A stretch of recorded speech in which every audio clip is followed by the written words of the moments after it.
racing at Monticello. The world's very fastest half-mile track, that's Monticello Raceway.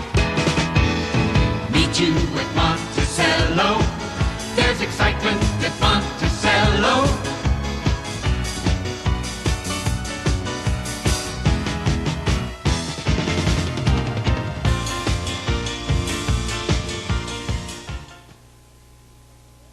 Good evening once again. Welcome to the Inside Track. I'm Gary Sussman. Nicknames in sports, every sport has them, whether it be Dr. J, the Scooter, Crazy Legs Hirsch, you name the sport, there are athletes that have nicknames. Well, today on the Inside Track, on the personality profile, we're going to show you that harness racing is no exception, because my guest is Peter Piker Parolari. That's right, Piker. And we'll tell you why and how he got that name when he joins us later on the show. We have exciting race highlights for you, including Toy Poodle's world record time mark from the Meadowlands several weeks back, and the Can-Am from Brandywine. And we'll show you the call of the Mammiltonian with the professor, Mr. John Manzi, wearing his Lindsey Nelson look-alike suit. All that, trivia, and much, much more coming up on tonight's show. But first, as usual, let's take a look back now at the Week in Review. Joe Pokey Romano, driver of the week. He had a double on Thursday, May 28th. Admiral Maraca and Tarsudi, 9 wins on the year, and he piloted Nelly to victory in the Mammiltonian. He is our driver of the week. Betsy Phillips has her P license. She had a double on Monday, May 25th, winning race number 6 with Some Wager, race number 9 with Genesee Diane. She has 3 wins on the season. Joe Rico Jr., a double on Thursday, May 28th, with Keystone Seltzer and the Thriller. One on Friday the 29th. He has 19 wins on the season, second to John Gilmore. Jimmy Allen, a double on Sunday, May 31st with Judge Lang and Milnick's Pride. 17 victories through Sunday, Jimmy Allen. Will O'Donnell continues to hang on to the national money lead with $1,375,000 earned, about a $200,000 lead over this man, Johnny Campbell, who is going after his 3rd straight money title. He now has $1,180,000 earned on the year. They'll both be at Monticello on the 14th for the Meadowlands Monticello Driving Championship, along with this man, Cat Manzi, on schedule in his quest for the $1 million mark. The Cat has won over $920,000 so far this year, good for 5th in the United States. And there it is, our Week in Review. Time now for our highlight calls of the week, and we're going to take you back to Saturday, May 30th, race number 9. Now, this was a $15,000 claiming race, an 8-horse field, and the fractional times indicated that Monticello might have its 3rd sub-2-minute mile of the season. 28-4 around the quarter, 58-4 at the half, 129-1 at the 3/4, but it was not to be. The horse that won, Orcan, piloted by Terry Ickes. So let's let you see that highlight call now. Let's set the stage. Saturday, May 30th, race number 9. And for the call of the race, let's go upstairs to the booth and Monticello track announcer Jerry Glantz. Levanto 2nd, Fane Hanover out in the air 3rd, Tuning in 4th, God of Wealth 5th, Cover Story on the outside, they're by 3/4 and 129-1. Paddock turn, the final time, Orkin under a drive by 2.5. Fane Hanover 2nd, Cover Story 3 wide 3rd and picking them up. Tuning in between them 4th, Levanto 5th. They've got an 1/8 of a mile to pace. Now they turn for home. Orkin and Terry Ickes have been there all the way. Fane Hanover the outside with Cover Story. That's Orkin in front and drawing away from Fane Hanover. Orkin in front. And that final time, 2:01 1/5. Orcan, driven by Terry Ickes, the winner. That was the 2nd fastest time of the previous week at Monticello Raceway. And that was our first highlight call of this Inside Track show. The second highlight call, we take you to Sunday, May 31st, race number 9. Now in this race, Brett's Advantage, the 1-5 early morning line favorite, one of the better colts in the country, trained by Larry Rowlett, driven by Billy O'Donnell, had a 1:58 mark as a 2-year-old. Brett's Advantage was the morning line favorite. Also in the race was Dell's Comet. Now Dell's Comet the previous Sunday had been driven to victory by Alan Bickham in 1:59, which at this point is the 2nd sub-2-minute mile at Monticello Raceway. But Brett's Advantage has trouble at the gate. Broke at the gate last Sunday and broke at the gate this Sunday. So let you see the stretch call of this race. Sunday, May 31st, race number 9. And for the call, let's go back up to the booth and track announcer Jerry Glantz. They head to the three-quarter pole. Jim Bargene, Mighty Eden, 4 wide, fourth, and going right on up to challenge for the lead. Joined by Brett's Advantage on the extreme outside. 3/4, 1:30 and 3. Paddock turn the final time. Mighty Eden by a length and a half. Brett's Advantage on the outside second. Jim Bargene third. Dell's Comet on the outside. They've got an eighth of a mile to pace now. They turn for home. Mighty Eden with the lead. Brett's Advantage on the outside with Dell's Comet. Through the lane, Mighty Eden with the lead. Brett's Advantage on the outside with Dell's Comet. Mighty Eden in front. And as you saw, Brett's Advantage unable to make up the time. Mighty Eden driven by Charles Connor, the winner in 2:01 and 3. Dell's Comet came in second, and Alfano Hanover came in third, so Brett's Advantage didn't even come in the first 3. So there are our highlight calls of the past week. Coming up on the personality profile, Peter Piker Parolari, right after this message. They said it couldn't be written. The book that hit America like a runaway locomotive. For the life of me, Foster, your obsession with that book escapes me. It's only a catalogue. The book that's helping America find a better way to live. From the Consumer Information Center of the U.S. government. What do you find in that catalogue? Something you could never give me, Lillian. More than 200 fact-filled federal publications listed inside. More than half free. Booklets on home and car repair, weight control, keeping household records. I've read them all. To be the man you want me to be. The book you have to read. The price you won't believe. It's free. The new Consumer Information Catalog. Just write New Catalog, Pueblo, Colorado, 81009. That's New Catalog, Pueblo, Colorado, 81009. Send for the book. Don't wait for the movie.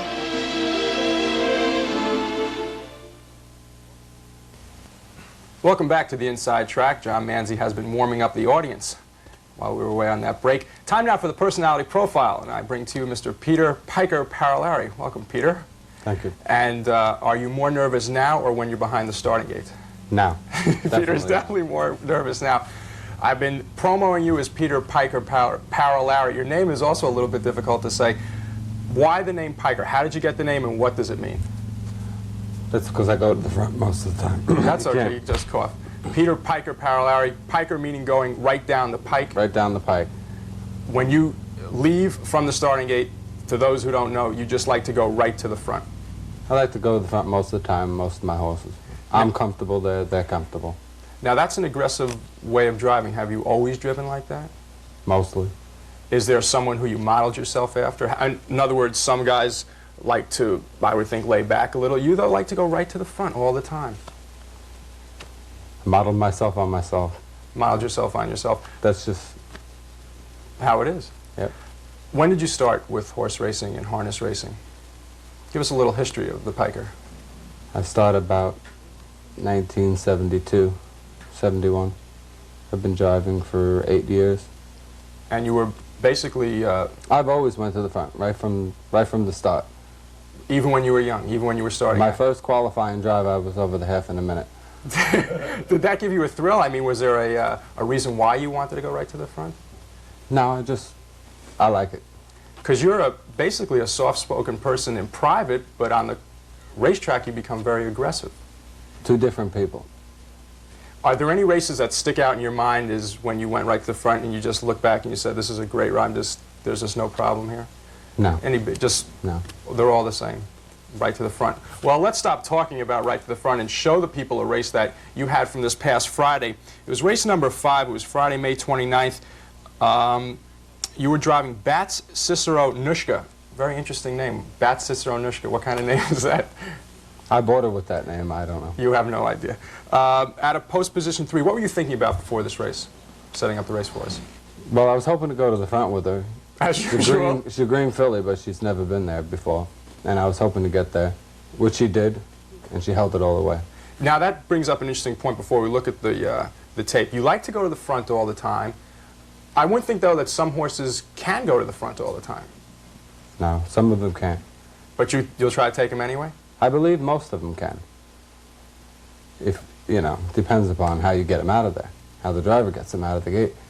For those who don't know, is it easier to go to the front from the 1 position or the 3 position or the 8 position? It doesn't make any difference. I like to be in the middle, 4 or 5. That's the best spot. So would you say that this race where you had post position 3 was kind of the place that you like to be in? Yes. Okay, so let's now take a look at this race. It's Friday, May 29th, race number 5. Let's hear Jerry give the opening, and then Peter's going to talk through the race. So let's take a look at the monitor for the call of this race. They're off and pacing. Bat Cicero Nushka going for the lead along the rail. Penny Bird and the outside Lumberjack and Where are you SV now? Bird. Right in front? I'm just getting the lead now. Okay, talk through this race and tell us what's going through your mind. Well, I'm hoping that she stays pacing because she has made breaks. And right now she feels real good to me. Now, are you looking behind you, or do you know what's behind you at this point? No, I hear a horse coming right about now, and I open her up a little to put him in behind me. Okay. So I hear him coming, and I want to put him in behind me because I want the front. Now, that's the 6th horse in the 2nd position right now? So he tucked right in behind me, right there. Is everything going according to schedule right now? Perfect. I have everyone lined up. Is that a game plan beforehand to get the front and just have those horses behind you? So Sure. Well, my idea is to get everyone seated this way, then out of my way. All right, you're coming to the half now. You're still in first. She's comfortable. Can you tell at this point that the horse has plenty left? Yes. Well, they took a shot at her here. That's when she wanted to go. When the horse come up alongside of her, she took right off again. I guess he gets back in behind me. At the rail, Hilarious Shore 6, Uncle Sipe 7. I think that's Billy That's Fitzgerald. Bill Fitzgerald. Now you have a gap on the other horses, so it's just basically a 2-horse race at this point. Now, are you feeling your horse now? Do you feel that she has what it takes to win at this point? Right now, I give her a shot with the whip. I think one touch, and she responded well, and I thought I was winning right here. Okay, you were a winner, and let's hear Jerry Glantz tell everybody that you were a winner. SV Bird 4th, Uncle Sipe 5th. They've got an 1/8 of a mile to pace now. They turn for home. Bat Cicero Nushka with the lead. On the outside, Lumberjack is 2nd. That's Bat Cicero Nushka with the lead. Lumberjack on the outside. Bat Cicero Nushka in front. Now, did you have to hit the horse at all coming down the stretch? No. Explain to people who don't know when and how you know to urge a horse. There's a certain time of a race when you can hit a horse. It depends upon the animal. Like this filly, for instance, at the 3/4 pole, I could hit her. But maybe when she got tired in the stretch, I couldn't hit her because she may sulk and stop. So when she got in the stretch, and me, of course, I just sat with her and rocked her a little bit, and she was watching the other horse and racing herself. Now, that race, you went to the front right away. You kept the lead. That, for you, the way you like to drive is, I guess, the perfect trip. Now, you have a 24-horse stable, which is one of the largest at Monticello this season. You were telling me before, though, that your horses, a lot of them are warm weather horses. Can you explain that a little bit, what you mean by that? Well, they're claimers, older claimers, and they have arthritis. They seem to like the warmer weather. And most of them were at Freehold in New Jersey, and you said it's a little warmer down there earlier in the season. Well, I was doing real good the last month of Freehold, and then I started off real good here. Monticello first week and a half. You were hot. Then they tailed off. It was kind of cold that night for them. Now as the summer comes on, they'll do well. I'll do well. You've said previously that you enjoyed coming to Monticello, that it was a good change of pace for you. Is your progress the way you expected it to be at this point? Yes. You have, I believe, 6 or 7 wins on the season. Do you think maybe you'd have more at this point, or have your horses been Well, I responding? would like to have had more. Everybody would like to have more. I should have had more, but I believe by the end of the meet, I'll have a lot of wins. Is there any type of goals that you've set before the meet that you want to try to reach? No. No. The nickname Piker, people call you that all the time. It's an accepted nickname for Peter All Parolari. over the East Coast. And the other drivers also know you by that. Yep. Peter, thanks a lot for stopping by. You're welcome. Peter Piker Parolari, one of the more aggressive and new faces at Monticello Raceway for the 1981 season. Coming up, the Professor, John Manzi. Highlight races, including the Mammiltonian, right after this message. Promotional considerations for the inside track provided by Claire's County Seat Restaurant, for a congenial and truly elegant culinary experience. Ralph Cutler's Mail Modes, home of the Sandsabelt Slack, free alterations while you wait. The Down Under Lounge, if it ain't happening at the Down Under, it ain't happening. The Canton Restaurant, in Monticello, Chinese means Canton, open 7 days. The Valley Inn, where to go for sandwiches, burgers, and Connie's special cheesesteaks.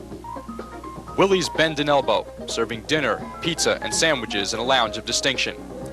Falls Poultry, you'll fall in love with Falls. Miss Monticello Diner, the finest in early American home-style cooking. And Bernie's Holiday Restaurant, food served with a pinch of love.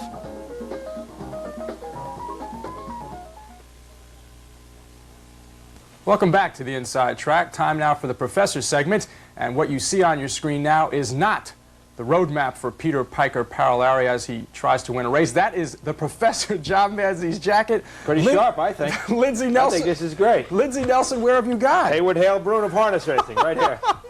He's got nothing on me. This is quite an outfit. A few hairs, maybe. I must say, your socks match your tie, your pants match your jacket. You're just the epitome of chicness today. Good taste. Good taste. Got this from Eddie the Chic. And we'll talk about the Hamiltonian later. But first, we have some interesting calls for the racing fans today. First of all, from the Meadowlands, a race that took place Saturday, May 2nd, Toy Poodle tying the world record 154-4. Tell us a little bit about Toy Poodle. Toy Poodle was Horse of the Year last year, Gary. 3-year-old filly pacer. She holds the world record with Guiding Beam. She and Guiding Beam paced in a race last year, 153-4.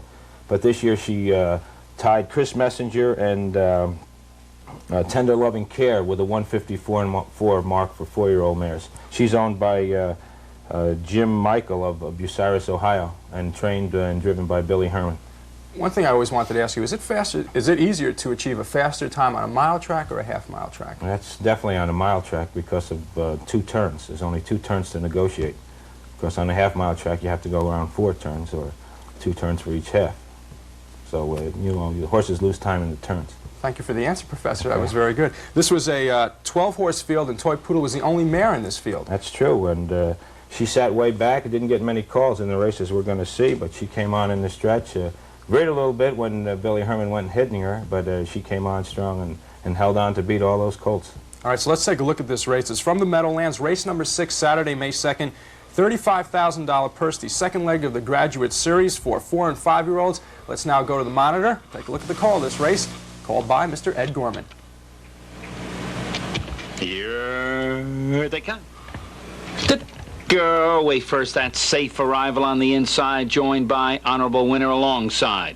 Up quickly from the far outside comes Danielle's Romeo to join the leader. Safe Arrival has the rail. Danielle's Romeo circles up quickly into second, going right after the leader as Justin Passing stays tucked in third. 2 back in fourth. On the rail is Secret Service. Another length and a half. That's as they swing the turn, Toy Poodle, but Secret Service is taking off the wood and going right after the leaders. They reach the quarter. Go the quarter in 27-4. Head down the back stretch. Danielle's Romeo has the outside, decides to give up that battle for the lead as Safe Arrival takes command. Danielle's Romeo still parked as they burn down the back stretch. On the rail is Justin Passing, tucked in third. Secret Service still parked out as fourth. Then it's Toy Poodle in fifth. Speeding through on the rail from sixth is Champagne Happy. They went that half in 56-2. They continue to fly onto the far turn, and Champagne Happy now joins together with Toy Poodle.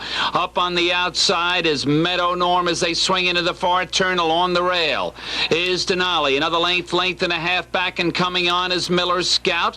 They move on the turn, circling up on the far outside. As they come off the turn is JD's Buck. The field tightly bunched on the rail and hanging on gamely is Safe Arrival.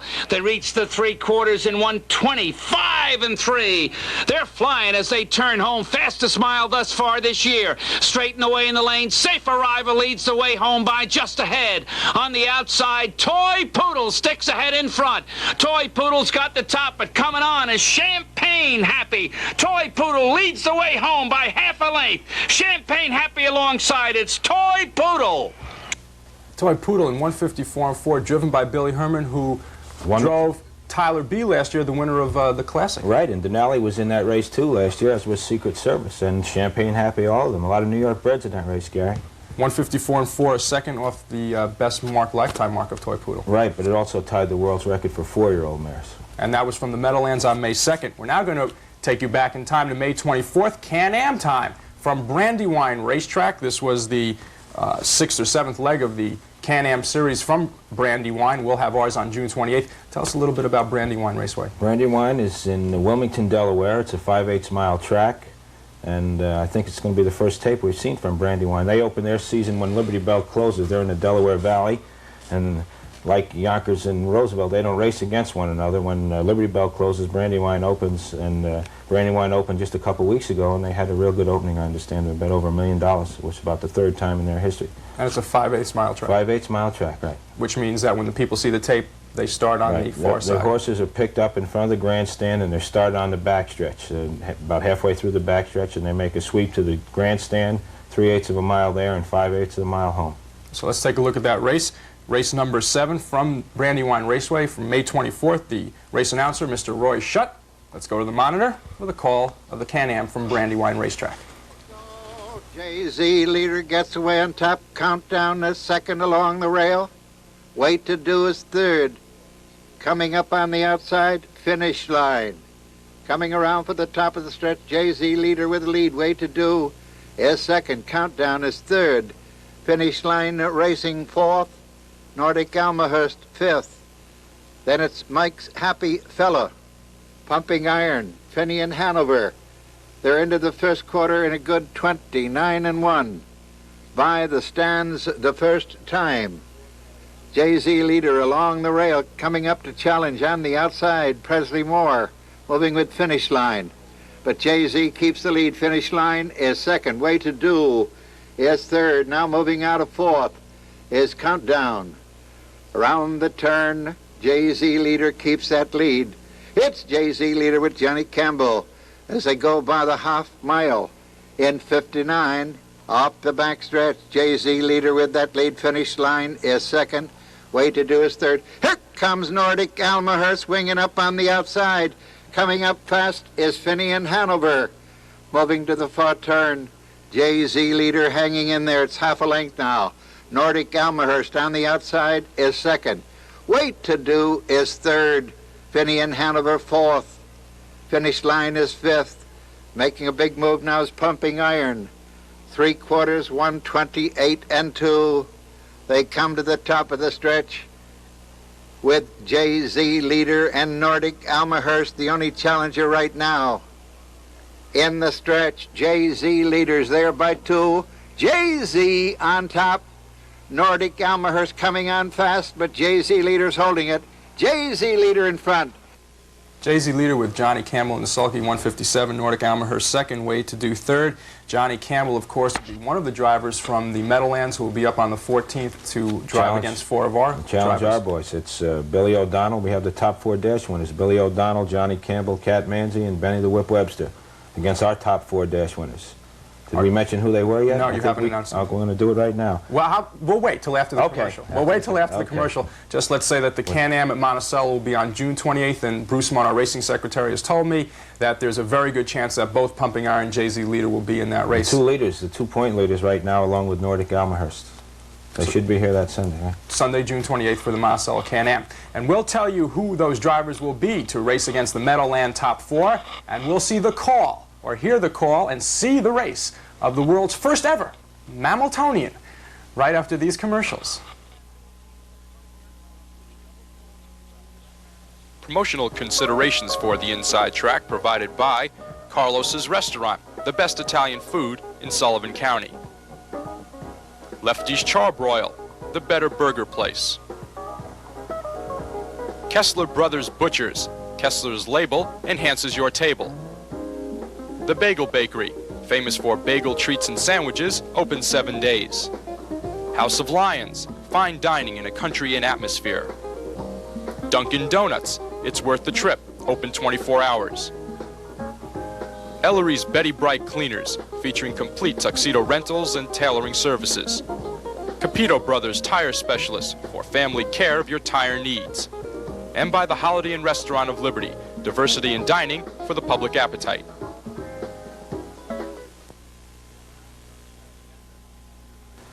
Welcome back to the Inside Track. Time now to tell you about upcoming promotions, past promotions, trivia. Professor, Sunday, May 31st has come and gone, and the world's first ever Mammiltonian won by Nellie, the trotting elephant. 2 in a row for Nellie Suss. She won the Elephantonian last year. This was another big one. We had a great day with it yesterday. Camel, Koch, the pacing camel versus Nellie, the trotting elephant. Before we let the people who weren't there see the race, how did this come about?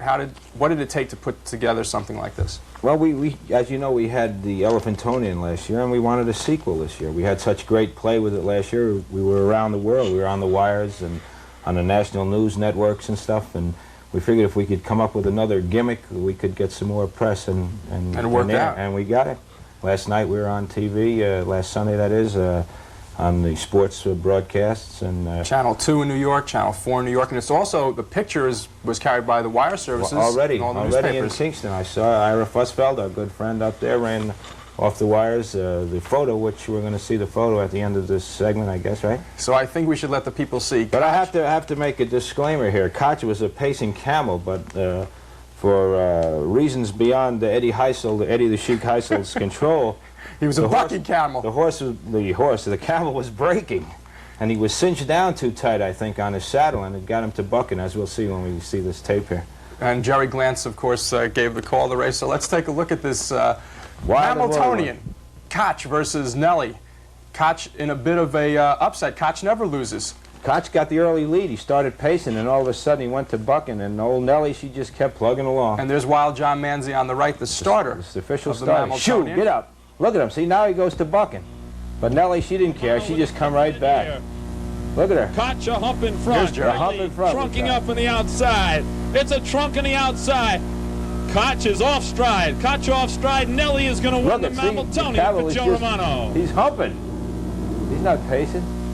Koch has to be the worst looking pacer ever. Jerry, with a little bit of comment. Here is the photo of that race. As you can see, Nellie in front by, I would say, about a fingernail. 3 trunks. Well, 3 trunks. About 3 trunks. Okay. And there it is, the world's first ever Mammiltonian, and that took place on Sunday the 31st. Let's take a look at trivia, and then we'll go into what's coming up in the next few weeks. Okay. Last week's trivia winner, the question was, what driver holds the record for the most wins on one program at Monticello Raceway? And the answer, good friend of John Manzi's, a relative, in fact, Cap Manzi with 6, and that answered correctly by Julie Askenas. Askenas of South Fallsburg. Blip's wife. That's right. Julie Askenas of South Fallsburg. She and the Blip win dinner for 2 at Monticello Raceway in the Ichabod Crane Dining Terrace. And Professor, why don't you give us this week's trivia question? Okay. Who holds the overall track record at Monticello Raceway? And how fast is it? Do we want to know the time, too? Right. Who holds the record and how fast? And how fast is the record? And as you can see on your TV screen, that is where you can write to, the Inside Track care of Monticello Raceway, Monticello, New York. Coming up now, on June 7th, this Sunday afternoon, the first time ever in New York State, in the tri-state area, women's all-star mud wrestling. Lady mud wrestlers. Some of the people that the fans will be seeing are Sister Sin, Shark Woman, Gloria Gonzo, and Pom Pom Debbie. Long Tall Sally, don't forget about that. I think we have some slides of those famous wrestlers that you'll be able to see.